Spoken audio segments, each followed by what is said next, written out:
A state of mind is a condition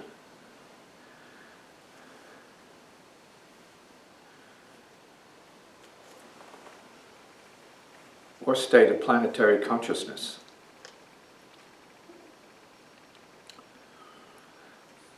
Planetary tension or tensions manifest states or waves of consciousness in terms of psychophysical tension conflicts or releases of peace, ease, and harmony.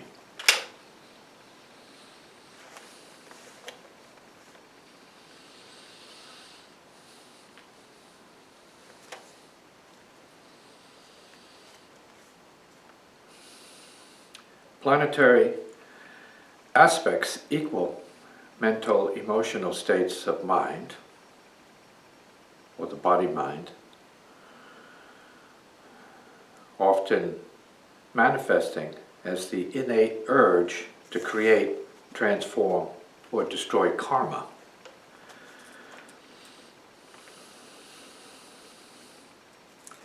Aspects therefore manifest in the forms of agreements and disagreements, affinities, resonances, or blisses of peace and harmony, or healing, or simply as pain, for better or worse.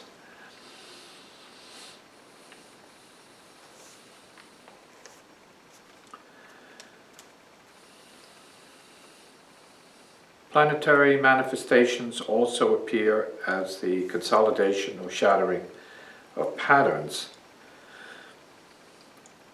which are mechanical, time-based, and not psychological or even physical in nature. Even though such patterns will appear to be physical as a result, but not as a source or cause.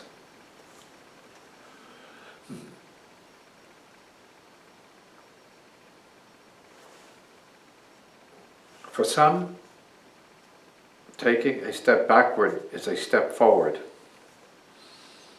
For others, a step forward may be a regression.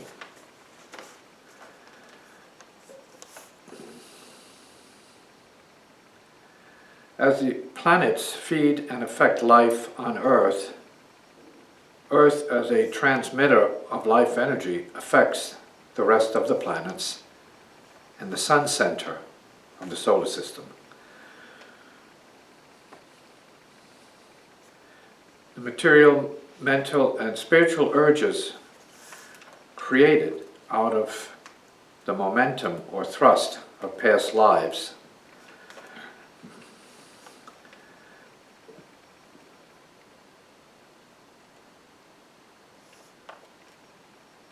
as urges, which show up as what one does or can do, is or will be, according to how the will rules the life and the planets, or how will submits to such influences. Will gives rise to choice for better, for good, or for worse, by way of what is dark, evil, painful, or frightening.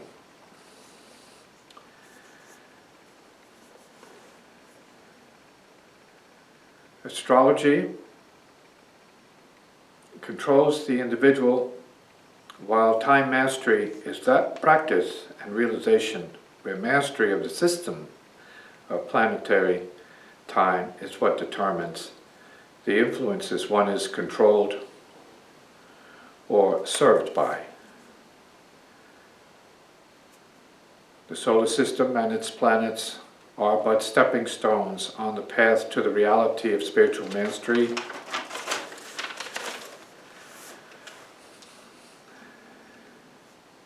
The planets do not rule more than one's will to understand, master, and transcend all time-space influences can control the fate, progression, and direction of the soul.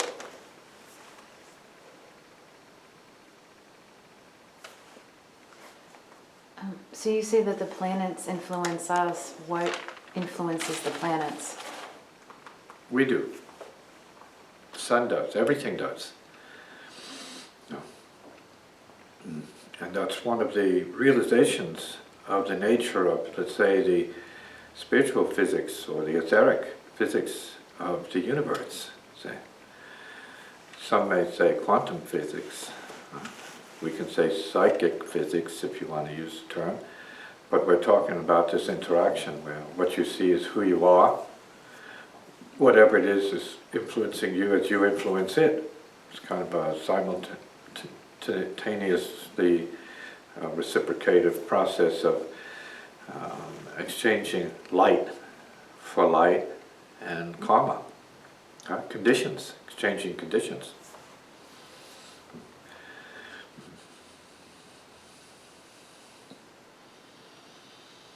Is that why you've referred to the Earth as being a star of suffering? Is it a response to the way its inhabitants, particularly humans, have treated the Earth?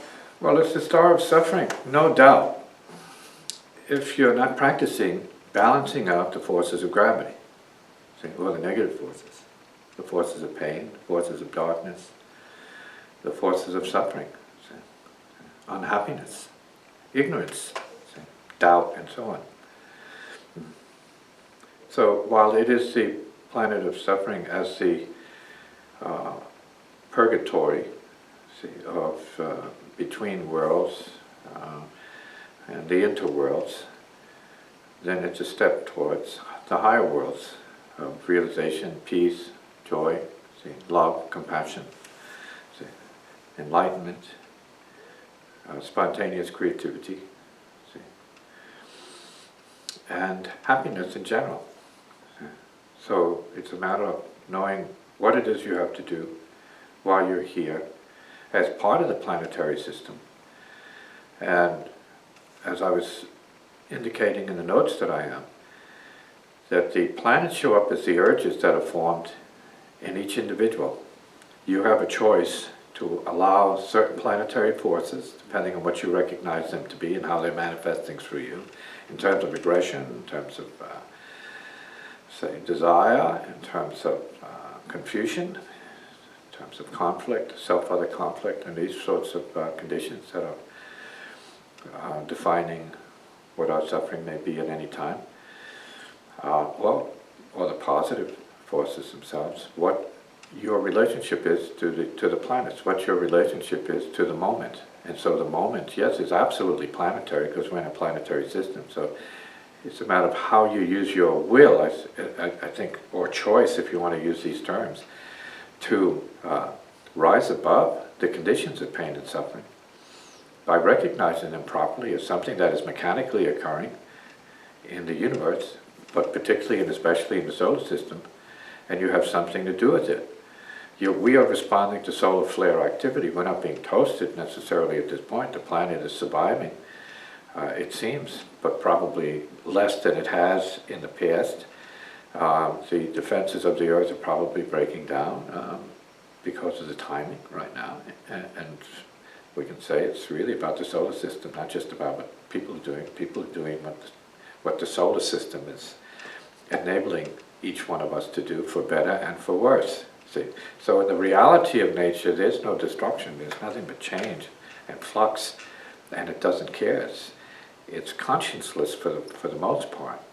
Our position in this particular scheme of, let's say, processing life energies and awakening to higher life energies is in terms of whether or not we choose to be higher and more neutral relative to the flux of this solar system and this lifetime. So that's a choice, and the practice makes this much more, say, realizable, because we have an opportunity to just stop dead still and release ourselves from the mechanisms of the time worlds and be in a state of pure being or silent being. See? We can do that because we are that. See? So we can be in the no universe while we're being in the mechanical, physical universe, or in the emotional universe. We can be no universe. See? We can be enlightened, let's say, and thus free to enjoy this universe, or be unenlightened and have no choice but to suffer this universe, depending on where you're at in your relationship to your life pattern. Can planetary influence extend beyond our own solar system? In other words, is there unseen or unknown planetary forces at play? We're using the word planetary influences, but we're really talking about the universe. We're talking about universal influences. So to be more specific and more, let's say, concrete, and we say, well, planetary forces, and we have a very small solar system, let's say, with moons per planet, in some cases many moons. So these are all influences. So we're talking very general, specific influences, but we are influenced by the universe, not just these forces, or influenced by the members of our family. We're influenced by mankind. So there's a cosmic influence, no doubt. We may not be sensitive enough to see it that way, or feel it that way, or know it that way, or realize it that way, but it's the fact of what is happening here. See, it is a fact of what is impacting everybody, and no less the Earth. And the Earth is being impacted by it. So we are part of the Earth. The Earth is part of the solar system. The solar system is part of the Sun. The Sun is part of the galaxy. The galaxy is part of the universe. And the universe is part of itself, see, as light. And we are capable of the higher dimension of this revelation or recognition of what it is to be in the universe as light. We're part of this. Because for most people, let's say those who haven't evolved to a point of balancing their own neuroses or wanting to do that, they feel the pain of the Earth. They feel the suffering of Earth because they haven't reached that point where they need to balance out. They're still in the mode of reactivity, which is where most people who are involved in all of this hostility and destruction are. See, they're not interested in transcending it. They don't have a logic that enables them to transcend these programs, these mechanisms of survival by way of destruction. And that's really part of the universe. That's universal. And but what we're talking about now is whether or not there's a degree of sanity that is much more in line with peace, and not peace after death or as a result of a form of destruction, particularly. We're talking about peace while you're in your body, amongst other beings, cohabitating, so to speak, and cooperating with one another, tolerating to a certain degree with one another and what's going on to a certain degree, understanding it, and then processing it as just wood for the fire, so that we can prove to ourselves we can handle life conditions and we can solve problems.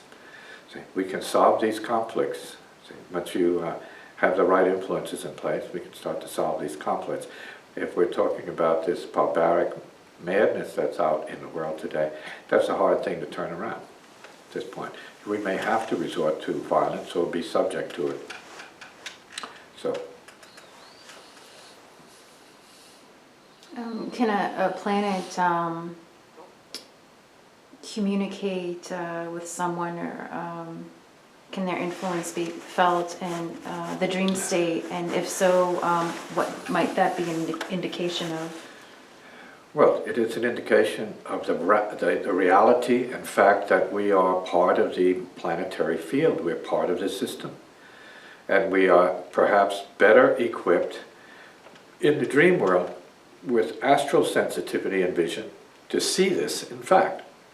And I had many experiences as a young spirit where I was out of the body, or in a state similar to that. You can call it a dream-like state if you want, having a dream of being in the stream of these colors and these lights, these rays between the planets and rays being emitted by the planets. See?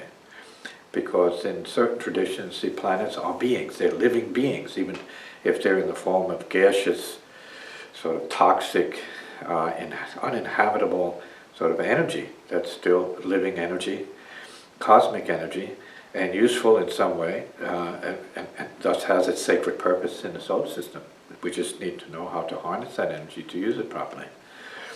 So that's part of our exploration of the solar system and space in general, and that comes in time. But right now what we need to do is learn how to recognize the toxicity of, let's say, the politics of human nature, and as it pertains to culturing, and as it shows up in the form of this violence, this madness, say, this love of destruction, which is ancient on the planet. So it's kind of like going back to the dinosaurs and prehistoric creatures, predators. So it's mindless destruction, and it is earthly in nature. It's survivalistic in nature. So it's something that we're all capable of, but do we have to resort to it?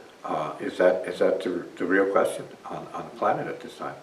So, are there any other modes to bring up to help us settle the scores with this kind of, what you might say, prevailing violence and fear on Earth at this point, this fear of death? Or are we going to stand up to it, recognize what death is, and try to come up with solutions that counter the psychology of what it is that's running the show on the dark side of things? So we have to come up with some very intelligent patterns of thought to start to diminish the influence of these things. We have to get into their heads somehow and start to reprogram them, if that were possible. If we could do that, we might have more success than just fighting them on their terms. So is a violent state of being, or a violent reaction, is that a response to a lower time influence? Of course, yeah, definitely. Remember, the animals are affected. All the levels of life on Earth are affected by it, and let's say are influenced by planetary forces that handle just about every level of functioning in the universe. So it's an interaction, it's this exchange of energies. So when we become more sensitive, let's say spiritually sensitive, and you can see the beings and the guardians of the planets, you can see them. So you might be able to interact with them, see the forces, and they are beings.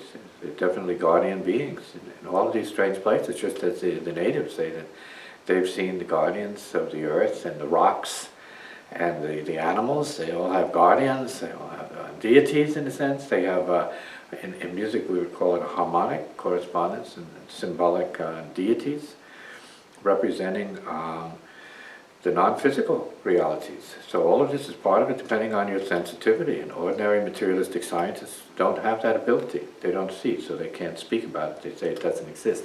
To their material perceptics, there's no evidence of it.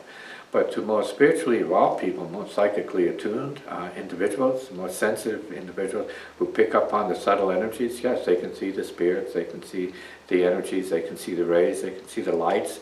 They start to see things that are actually always there, but you don't know it until you're out of your body, in the higher perceptics of consciousness.